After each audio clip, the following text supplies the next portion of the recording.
Hi, my name is Babak Missaghi. I'm a third-year resident at Harvard UCLA. Welcome to the first episode of WikEM videos.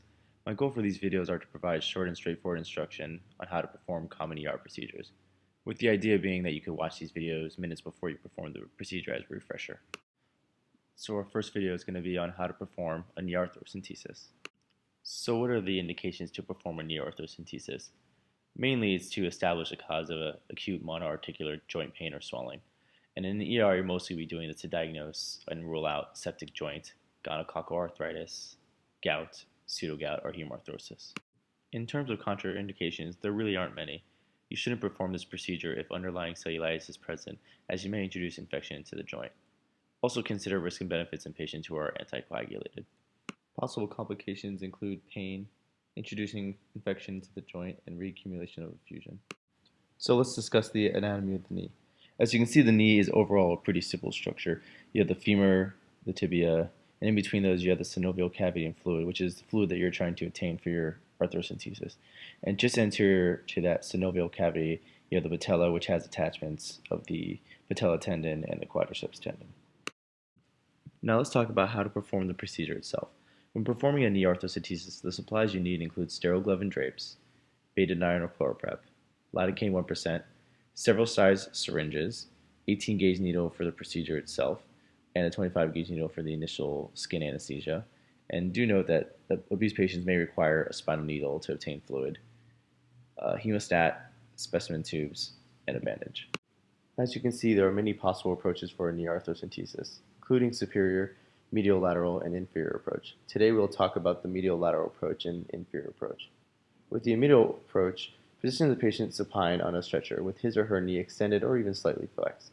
Prepare the skin with a cleansing agent such as betadine or chloroprep. You may place a sterile drape around the site. Begin to anesthetize the region by placing a wheel of lidocaine in the epidermis using a small 25 gauge needle, and then anesthetize the deeper tissues in the anticipated trajectory of the arthrocentesis needle. Intermittently pull back on the plunger during injection of the anesthetic to exclude intravascular replacement. Using an 18 gauge needle and a large syringe, direct the needle behind the patella toward the intercondylar notch. Resist the temptation to walk the needle along the inferior surface of the patella, since the practice may damage the delicate articular cartilage. Constantly pull back on the plunger while you advance the needle. You will know when the needle enters the synovial cavity because fluid will enter the syringe. You should remove as much fluid as possible, milking the effusion by gently compressing the suprapatellar region with the opposite hand may aid in this endeavor. In cases of large effusion, you may need a second syringe to complete the aspiration. Once the aspiration is completed, remove the needle, cleanse the skin, and apply a bandage. You may apply a woven elastic bandage or a knee immobilizer to reduce post-procedural swelling and discomfort. In terms of troubleshooting, failure to aspirate synovial fluid results in a dry tap. Mixed diagnosis of a knee effusion, obesity, obstruction of the needle lumen by particulate matter, or hypertrophy of the synovium owing to chronic inflammation may all result in a dry tap. If the medial approach was used initially, a lateral approach may also be attempted, since this may overcome difficulties presented by a thick medial fat pad.